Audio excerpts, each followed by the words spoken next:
The thunderous roar of the 4-engine, 10,000 horsepower Martin Mars waterbomber is like no other, and today it was on full display around Sproat Lake. It's been several years since she's flown. I know the crew are ecstatic. I mean, they've been dying all over a week to try and get that thing up in the air, so it was great to get the first flight out of the way. The first flight was yesterday, and this is the second, a 2-hour spin around the lake to make sure everything is working as it should be. There was an oil gauge problem yesterday that shut down one engine, but it was running like new today. Yesterday we had a bit of an issue with one engine, but it was fine. They worked on it last night and just tweaked it up, and today it was just running like never before. I mean, did you have any doubts about it, or? Oh, none whatsoever. I've been taxiing it here for 2 weeks now, and getting pretty familiar with the waterworks. That's the hardest part of flying this airplane's parking it. 6,000 to 7,000 man-hours are being put into the final testing and tweaking.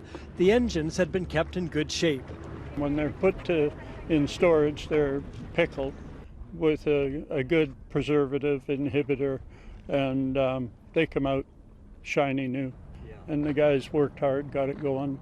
The plane is destined for the BC Aviation Museum in North Saanich, and we can tell you the plane's final flight will be next Sunday, August 11th, with a flight path from Port Alberni to Campbell River, Powell River, then back to Comox and down the coast of Victoria.